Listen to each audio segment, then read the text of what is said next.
Bueno, ¿cómo están? Espero que bien. Vamos a subsanar de vuelta de esta forma el feriado que nos tocó el lunes pasado. Así que la idea es repasar un poquito lo que era Renal 2.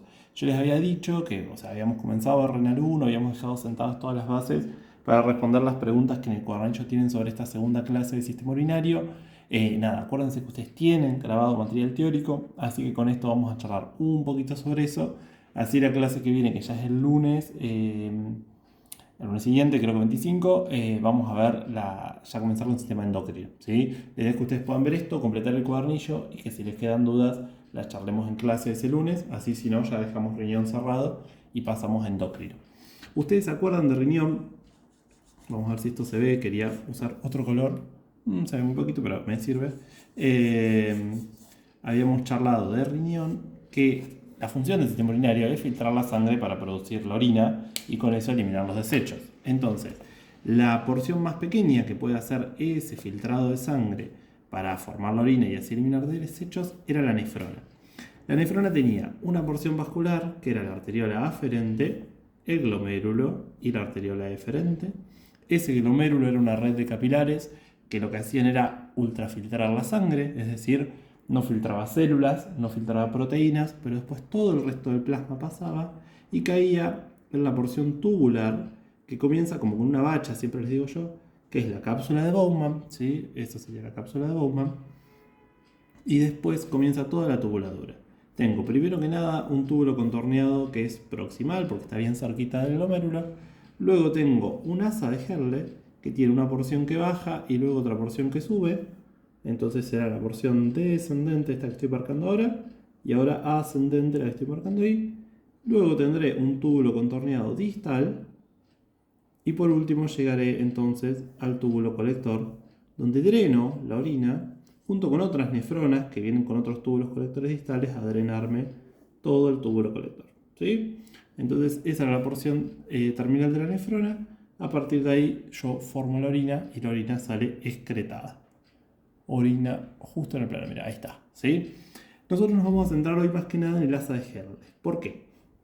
Porque lo que nosotros queremos estudiar es cómo puedo yo modificar esta orina, ¿sí? Para ver que salga o más concentrada o más diluida. ¿Qué quiere decir más concentrada o más diluida? Bueno, es sencillo, ¿sí? Si yo tengo, por ejemplo, a ver si esto me entra en el planito. No. A ver. Si yo tengo, mira, te lo hago acá. Imagínate que tengo un litro de agua, ¿sí? Tengo un vaso con un litro de agua, otro con un litro de agua y otro con un litro de agua. Un litro. Los tres tienen el mismo volumen. Ahora, sobre ese volumen, yo le voy a empezar a agregar sal, ¿sí? Imagínense que le agrego sal.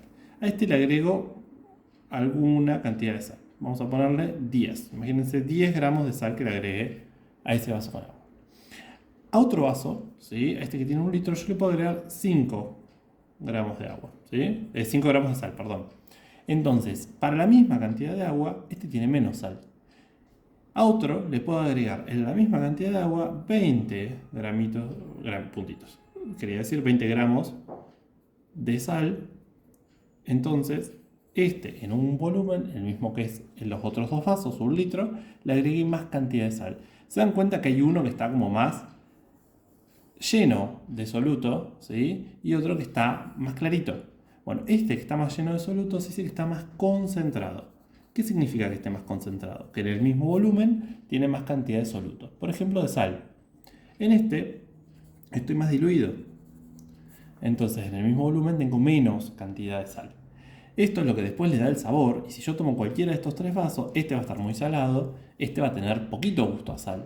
¿Por qué? Porque en un litro, la misma cantidad de agua, tengo distinta cantidad de lo que le da el sabor, que es la sal. Lo mismo cuando le pongo azúcar, lo mismo cuando le pongo cualquier otra cosa. Bueno, en la orina puede pasar lo mismo. Yo generalmente voy a orinar más o menos, me vengo para acá de vuelta, voy a orinar más o menos 1,5 litros por día. ¿Sí? Pero que nosotros tomamos 2 litros de agua al día, de esos 2 litros, 1,5 van a ir seguramente a ser eliminados por la orina. El otro medio litro se va por otras pérdidas, como son las pérdidas digestivas, las heces, la materia fecal también tiene agua, se va por el sudor, se va por la respiración, un poquito de agua. Entonces, en ese 1,5 litros de agua, ¿cuánto soluto, cuánta desecho sobre todo voy a eliminar yo? Bueno, justamente yo puedo hacer orinas más concentradas, es decir, que en poquito volumen yo ya tenga mucha cantidad de desechos, o puedo hacer orinas más diluidas. Entonces, las orinas más diluidas, yo lo que estoy sacando es más que nada agua con poquito volumen, con poquita cantidad de desechos ahí dentro.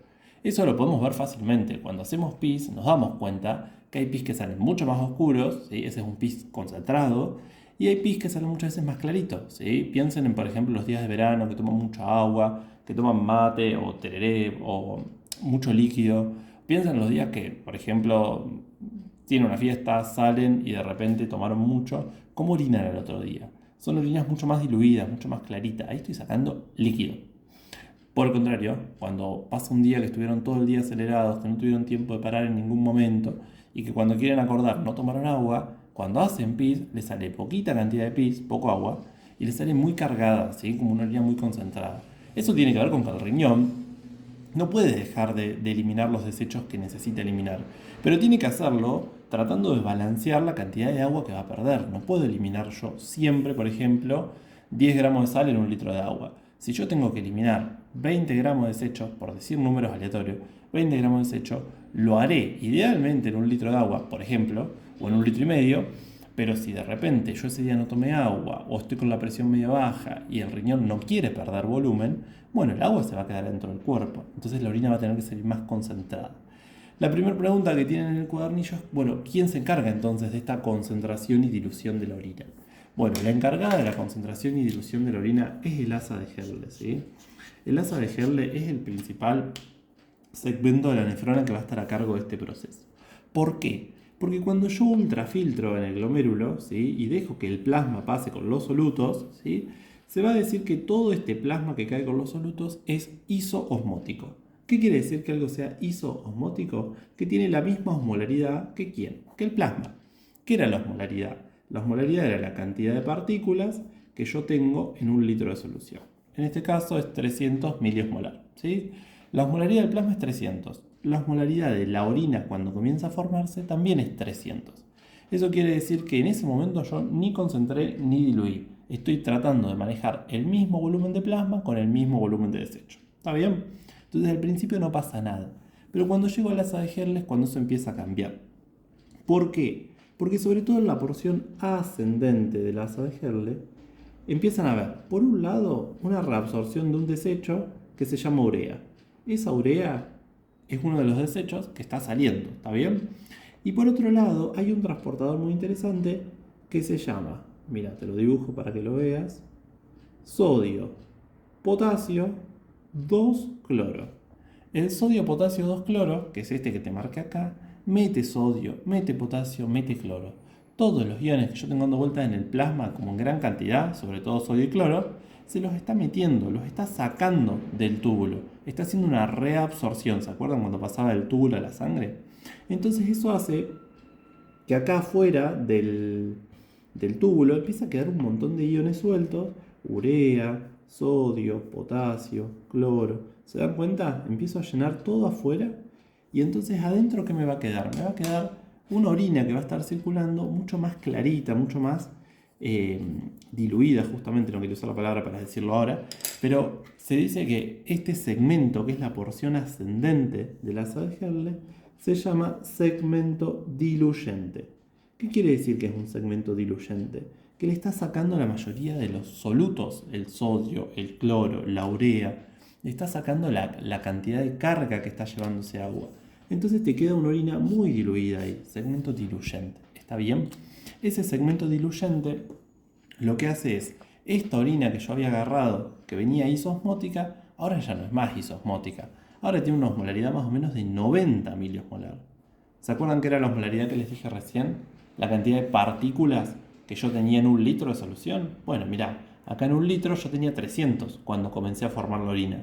Luego de pasar por la porción ascendente del asa de Henle, tengo 90 partículas en un litro de solución. Entonces me quedó mucha agua para poquitas partículas.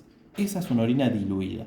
Si yo estoy bien hidratado normalmente, la orina va a salir diluida. La orina va a salir con mucho volumen y poquitas moléculas. ¿Está bien? Eso tiene que ver con que yo estoy moviendo el volumen que ingresé y eliminando la cantidad mínima de desechos que tengo que eliminar.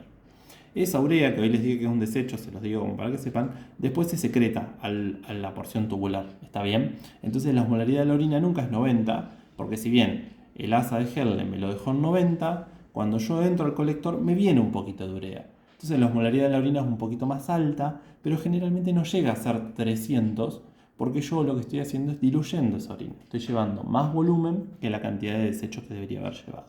Entonces la orina, por condiciones basales, me va a salir diluida. Esa es una orina normal, una orina clarita, diluida, y eso habla de que estoy bien hidratado. El riñón está cumpliendo muy bien sus funciones.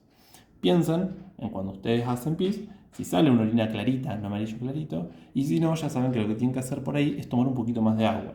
¿Cuál es la recomendación de agua diaria? Bueno, más o menos 2 litros día, para cubrir ese litro y medio que vaya al riñón y el otro medio litro que se vaya con las otras pérdidas.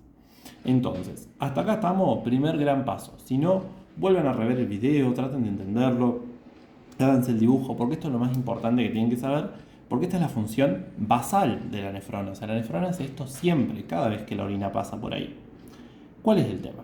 Vamos a lo que sigue. ¿Qué pasa si justo ese día no tomé una gran cantidad de líquido? ¿Qué pasa si ese día estoy con la presión baja? ¿Qué pasa si ese día el riñón necesita no perder tanto volumen y necesito empezarme a quedar con el agua? ¿Puedo orinar 1,5 litros de esa orina? Y bueno, seguramente no, porque el riñón es el lugar por donde yo más elimino agua, o sea que si necesito quedarme con el agua, a quien le voy a ir a pedir que frene la eliminación es el riñón. ¿Cómo hago para quedarme yo con el agua? Bueno, fíjense que les estaba contando que acá va a venir mucha agua, esto no se ve, que acá va a venir mucha agua, ¿sí? Mucha agua circulando, que va a estar muy diluida, es decir, va a haber poquitos moléculas, por ejemplo, un sodio acá, un potasio acá, un cloro acá. ¿Se dan cuenta que hay mucha diferencia entre lo que me quedó afuera de los túbulos y lo que tengo por dentro? Cuando hay diferencia de concentración, decimos que hay un gradiente. Entonces el agua se podría mover. ¿Cuál es el tema? Que naturalmente esto está cerrado. O sea, el agua no pasa. Las porciones del túbulo no dejan pasar agua. Salvo que yo tenga un estímulo que haga que el túbulo empiece a dejar pasar el agua. Ese estímulo lo que va a hacer es abrirme unos canales para el agua, que son como unos poros que se hacen para que el agua venga de acá y se vaya para el otro lado. ¿Por qué el agua se mueve para ahí? Y bueno, porque yo estoy diciendo que acá tengo muchos iones y acá tengo poquitos. Entonces el agua va a ir a donde hay muchos iones para tratar de diluirlos. ¿Sí? Eso se llama equilibrio osmótico. Entonces el agua, cuando vos le abrís paso, ¿sí? Agarra y se viene para adentro. Y luego esta cantidad de agua con iones, es llevado por unos vasos que se llaman vasos rectos y van a las venas renales y el agua vuelve a la circulación. No es que se queda todo acá. ¿Sí? Entonces, cuando el riñón recibe la orden de que no tiene que eliminar tanta agua, se abren poros para el agua en la última parte del túbulo y gracias a que el segmento diluyente del asa de Herle ya me había llenado de partículas, el intersticio acá, el contorno de la médula, del contorno de los túbulos, lo que yo hago es poder entrar el agua. Y al entrar el agua, la orina que me sale ya no va a ser tan diluida, va a ser una orina más bien concentrada. Esa orina concentrada seguramente no sea 1,5 litros de orina, sino que sea muchísimo menos. ¿Está bien? ¿Por qué? Porque el agua se quedó dentro de nuestro organismo. Esas, esos poros que se abren acá, estos mecanismos de transporte que se abren acá para el agua, se abrevian como AQP y se llaman acuoporinas. Las acuoporinas, ¿sí? Son esos transportadores para el agua que cuando el riñón reciba la orden de retenerla, va a agarrar y va a poner en el túbulo colector esas acuoporinas. Y de esa manera el agua va a volver a entrar, gracias a que yo tengo todas las partículas concentradas acá por este segmento diluyente. Ven que el agua lo que hace es, baja por acá, cuando viene acá la diluye y cuando vuelve a bajar la concentra. Bueno, eso se llama mecanismo contracorriente. El mecanismo contracorriente es lo que te permite concentrar o diluir la orina. Acuérdense que diluir la orina va a pasar siempre, porque yo siempre paso por el segmento diluyente, pero concentrar la orina va a ser solamente cuando el cuerpo necesite quedarse con agua, y eso lo voy a hacer poniendo acuoporinas en el túbulo colector. Ahora, ¿quién es el que le da la orden al riñón de decir, che, poné las acuoporinas porque ahora necesitamos quedarnos con el agua? ¿Quién le dice eso? es la ADH. La ADH es una hormona. No sé si se acuerdan de hormonas cuando vimos comunicación endocrina, pero la ADH lo que hace es, como toda hormona básicamente, ser un mensaje que viaja por la sangre. Entonces, hay un mensaje que viene a decirle al riñón, ahora retenemos agua.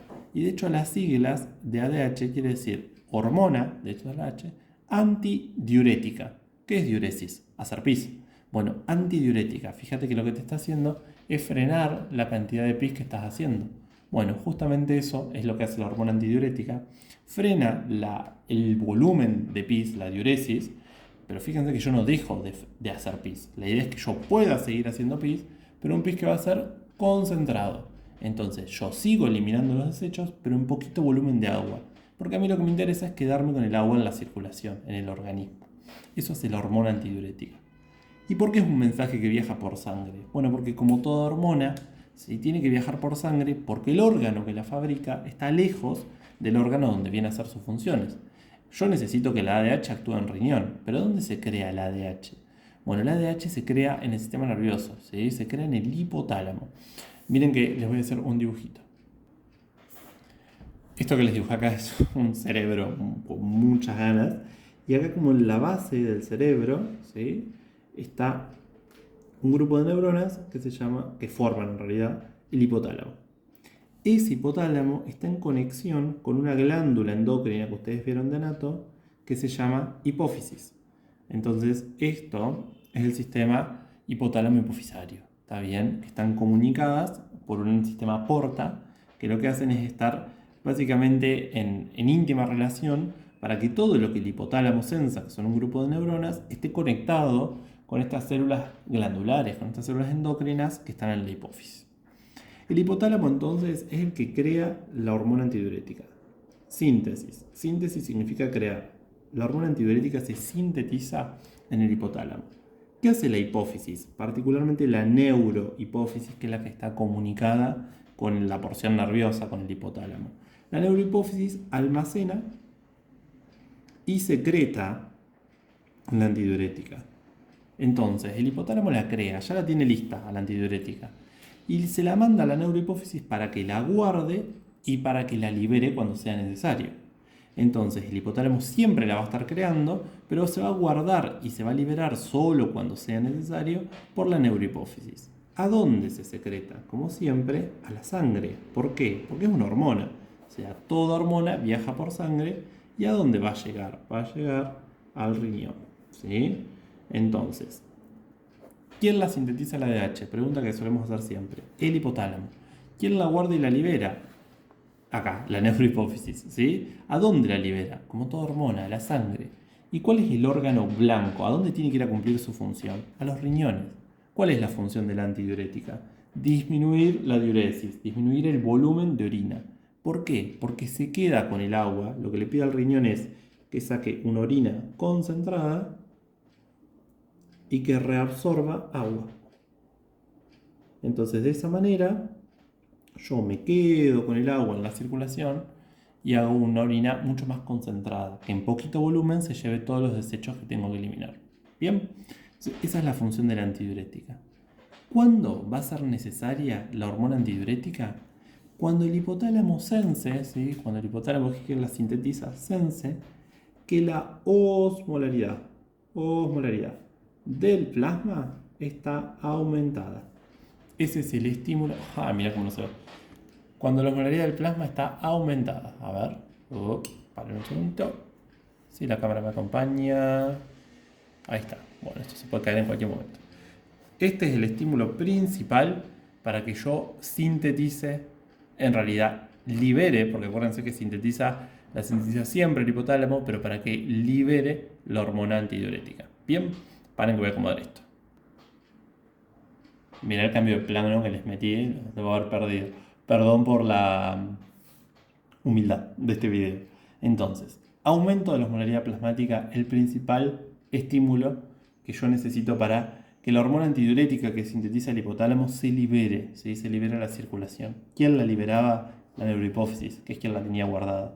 Y esto va a hacer que cuando viaje por sangre y llegue al riñón, el riñón ponga esas acuoporinas que les contaba en el túbulo colector Y como ya el asa de gel le había dejado mucho soluto dando vuelta alrededor de los túbulos, ahí el agua entra, se va del túbulo, se reabsorbe, la orina sale concentrada y el agua se queda dentro. ¿Qué quiere decir que la osmolaridad del plasma está aumentada? ¿Por qué se genera todo esto? Porque yo, en poquito volumen del plasma, por ejemplo en 1 litro, tengo muchas partículas. Eso es la osmolaridad aumentada. ¿Se acuerdan que hoy dijimos que la osmolaridad del plasma era 300? Bueno, una osmolaridad del plasma aumentada sería tener 303, 305, 310 miliosmoles o de ahí para arriba. Entonces, en esas situaciones, en ese contexto, lo que debería hacer el cuerpo, particularmente los riñones, es reabsorber el agua, porque el agua va a venir y entonces esas partículas ya no van a estar más en 1 litro, van a estar en 1,2, en 1,5 litros. Entonces vuelvo a tener la osmolaridad normal, que ¿cuánto era? 300 miliosmolar. Si yo consigo esa osmolaridad normal, la osmolaridad plasmática deja de estar aumentada. Entonces esto se terminó. Como no está más esto, el hipotálamo, esa antidiurética solamente queda guardada en la neurohipófisis y no la libero más a sangre. Entonces, al no liberarla más a sangre, el riñón vuelve a hacer la orina como siempre, que acuérdense que basalmente la orina es diluida. Entonces el riñón hace la orina diluida y yo elimino el volumen normalmente. Si de repente dejo de tomar agua, o tengo una hemorragia, o pasa algo por lo que pierdo volumen, bueno, entonces este sistema se va a volver a activar. La osmolaridad plasmática va a estar alta de vuelta, entonces el hipotálamo que sintetizó ADH va a pensar que hay que liberarla y lo va a hacer la neurohipófisis y esto vuelve a arrancar, ¿sí? Acuérdense entonces, basalmente, si no hay ningún cambio, la orina es diluida y es diluida por el asa de Herle, por la porción ascendente particularmente, que es el segmento diluyente. Ahora, si el cuerpo necesita que la orina se concentre para quedarse con el agua, se activa este mecanismo de la osmolaridad, ¿sí? No tienen que saber mucho más de esto, yo sé que por ahí es complejo porque hay muchas partes que intervienen, pero sí háganse un cuadrito o déjense bien claro esto. La antidiurética, ¿quién la secreta? Neurohipófisis, que la tiene guardada. ¿Pero quién la sintetizó? El hipotálamo. ¿Cuándo se secreta? Cuando la osmolaridad del plasma está alta. ¿A dónde se secreta? A la sangre. ¿A dónde va? Al riñón. ¿Para qué? Para que el riñón reabsorba agua, es decir, disminuya la diuresis. ¿Cómo lo hace? Poniendo las acuaporinas en el túbulo colector. ¿Sí? Con eso están más que cubiertos con este mecanismo, ¿bien? La idea es que lo entiendan, que lo puedan integrar, pero no tienen que saber mucho más que esto que les contamos, ¿bien? Vamos a ver el otro mecanismo endocrino que tiene el riñón, que es el sistema renina-angiotensina-aldosterona. Ese tema igual lo tienen grabado en otro teórico, yo se los doy en la clase de insuficiencia cardíaca, así que acá vamos a repasarlo rápidamente y después ustedes, si quieren, lo pueden rever de esos lugares también y verlo cuantas veces haga falta. Bueno, muy bien. Último tema, sistema renina-angiotensina-aldosterona. Es un sistema de hormonas, ¿sí? Un sistema de hormonas que se va a ir activando unas a otras para cumplir una sola función. ¿Cuál es la función del sistema renina-angiotensina? Aumentar la presión arterial. Esa es su función. Acuérdense entonces, para entender esto, que la presión arterial ¿de qué dependía? Del volumen minuto y de la resistencia periférica. El volumen minuto, que era la cantidad de sangre que el corazón bombea en 1 minuto, la resistencia periférica, que es la fuerza que ejercen sobre todo las arteriolas, que son las que tienen músculo liso, para oponerse al flujo de sangre. Entonces, ¿qué van a hacer? Cuando quieran hacer resistencia, se vasocontraen. Cuando no quieren hacer resistencia, cuando quieren bajar la resistencia, se vasodilatan. ¿Por qué se activa este sistema renina-angiotensina-aldosterona? Bueno, eso siempre es fácil de pensar. Si el sistema lo que quiere es subir la presión, se va a activar cuando la presión arterial está baja. ¿Quién se da cuenta de eso? ¿Se acuerdan que comunicada con la arteria renal, yo tengo un montón de arteriolas que entran la sangre al glomérulo? Esas arteriolas son las arteriolas aferentes. Bueno, esa arteriola aferente se va a censar y se va a dar cuenta. Si recibe mucha sangre, se va a estirar cada vez que llegue, y si recibe poquita sangre, como que no se estira nada.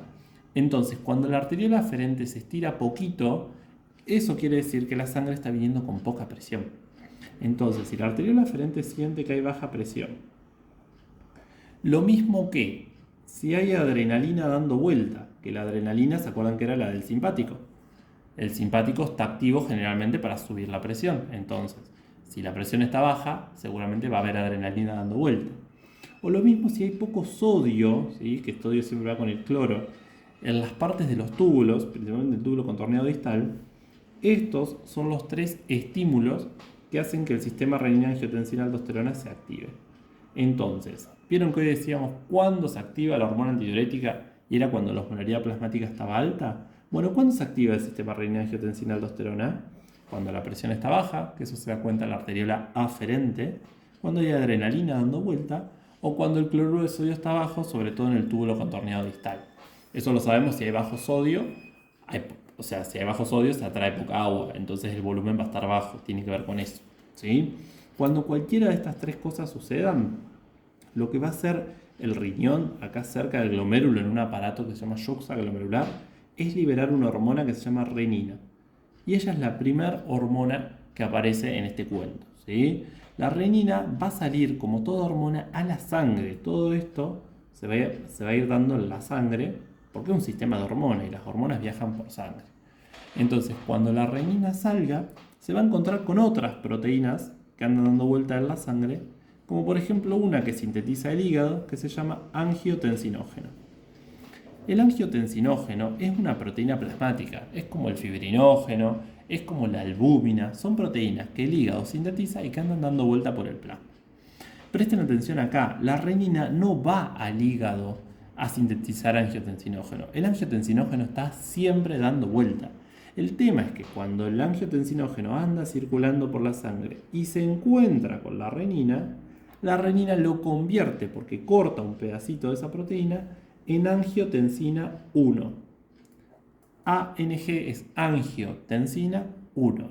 ¿Es angiotensina 1? ¿Te sirve de algo? No, la verdad es que no tiene mucha función. Pero la angiotensina 1 es la proteína que va a ser transformada en angiotensina 2. Esa angiotensina 2 sí te va a tener muchos efectos y va a servir. ¿Quién transforma la angiotensina 1 en la angiotensina 2? La enzima E convertidora C de angiotensina, ECA. La ECA, que es la enzima convertidora de angiotensina, te convierte la angiotensina 1 en angiotensina 2. ¿Se dan cuenta? El angiotensinógeno pasa a angiotensina 1 por la renina. La angiotensina 1 pasa a la angiotensina 2 por la ECA. ¿Qué fui pasando en cada uno de estos cambios? Le fuimos cortando pedacitos a las proteínas para que el angiotensinógeno, que no hacía nada, era una proteína que circulaba, se transforma en angiotensina 1, y la 1, que tampoco hace nada, se transforma en angiotensina 2 gracias a la ECA. Ya sabemos que la renina no está siempre dando vuelta, sino que solo se libera cuando la presión está baja, o hay mucha adrenalina, o hay poco sodio. Ahora, la enzima convertidora de angiotensina sí está siempre. El tema es que no siempre va a haber angiotensina 1. Si no hay renina, yo angiotensina 1 no tengo angiotensinógeno. O sea que la ECA al angiotensinógeno no le hace nada. La ECA va a ser solamente activa cuando yo tenga angiotensina 1. Y angiotensina 1 tengo porque hubo renina. ¿Me siguen en ese camino?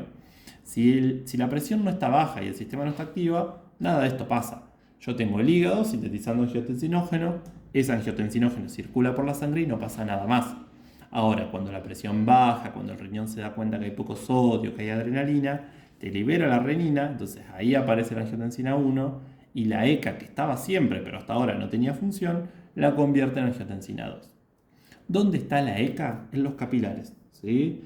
Los capilares tienen en su pared, en el endotelio, una proporción de enzimas convertidoras de angiotensina, que lo que hacen es justamente esto que venimos charlando, pasar de angio 1 a angio 2. Ahora, ¿hay algún lugar donde haya más ECA? Y bueno, un lugar que tenga muchos capilares, que se dediquen, ¿se acuerdan que los capilares son los principales vasos para el intercambio? Bueno, ¿qué lugar tenía mucho capilar para poder intercambiar? Los pulmones, para hacer la hematosis, ¿se acuerdan? Bueno, por eso se dice que la ECA está en los pulmones. Pero en realidad la ECA está en todos lados, porque todos los órganos tienen capilares. El tema es que como el pulmón tiene mucho, es un gran lugar donde hay enzima convertidora de angiotensina. Entonces, esta angiotensina 2 ahora sí se va a encargar de poder generar algunos de los efectos para subir la presión. Por un lado, vamos a arrancar por el más complejo. Por un lado, va a tener un efecto sobre el hipotálamo. ¿Se acuerdan del hipotálamo que les nombré recién? Esa red de neuronas. ¿qué va a hacer? Me va a dar sed. Si a mí me da sed, yo tomo agua. Si tomo agua, me aumenta el volumen. Y por otro lado, va a generar un entrecruzamiento para que libere hormona antidiurética.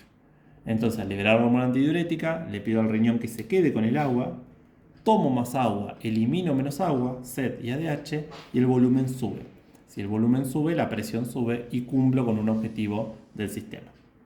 Por otro lado, le va a pedir a las arteriolas que hagan vasoconstricción. Este efecto es importantísimo, ¿sí? Este es uno de los efectos más importantes, porque yo con esa vasoconstricción, ¿qué hago? Aumento la resistencia periférica. Si aumento la resistencia periférica, aumento la presión arterial y cumplo con el objetivo del sistema, que era aumentar la presión. La angiotensina 2 es de los vasoconstrictores más potentes, así que eso es muy importante. Y por el otro lado, va a ir a las glándulas suprarrenales, ¿sí? En las glándulas suprarrenales, y les va a pedir que liberen otra hormona, que es la que cierra el sistema, que como siempre la va a liberar a la sangre, porque es una hormona, y esa hormona es la aldosterona. Les digo esto porque siempre piensan que la glándula suprarrenal, como está arriba del riñón, manda la hormona por un mecanismo parácrino, por estar al lado, pero no, siempre las hormonas van por sangre, no se olviden de eso. Entonces la angiotensina 2, que se generó en el plasma, en la sangre, va a las glándulas suprarrenales y les pide que liberen aldosterona. ¿Qué hace la aldosterona? La aldosterona aumenta la reabsorción de cloruro de sodio. ¿Dónde? En el túbulo contorneado distal principalmente. ¿Sí? ¿Se acuerdan que hoy el túbulo sensaba que había poco cloruro de sodio? Bueno, entonces vamos a reabsorberlo. Si yo reabsorbo más cloruro de sodio, de esa manera voy a reabsorber también más agua. Y al reabsorber más agua, me aumenta el volumen minuto, me aumenta la presión y cumplo con un objetivo del sistema. Cuando yo tenga más cloruro de sodio, haya aumentado la presión, va a dejar de haber actividad del simpático, no voy a necesitar más adrenalina, entonces todos los estímulos se frenan. Y al frenarse todos los estímulos no sale más renina, entonces nada de esto pasa. El hígado libera angiotensinógeno y ese angiotensinógeno circula sin hacer ningún efecto. Todo el sistema se va a activar cuando yo tenga alguno de estos estímulos que me envíe la renina para empezar a activar toda la cascada. Creo que el cuadernillo les pregunta efectos de angiotensina 2, efectos de aldosterona, cómo sube cada uno la presión, así que con eso estamos cubiertos y ya vieron lo principal de riñón 2. Porfa, completen el cuadernillo, fíjense si lo entienden, así de esa manera si llega a haber dudas, el lunes que nos encontramos lo charlamos. ¿Bien? Bueno, espero les haya servido, si hay gente de otra comisión viéndolo, ojalá que también les sirva y si les genera dudas y no se ven conmigo en las clases de los lunes, puede tranquilamente preguntar por el foro y lo charlamos en común, ¿sí? Bueno, pilas que queda poquito de la cursada y espero que les haya servido este material. Un saludo.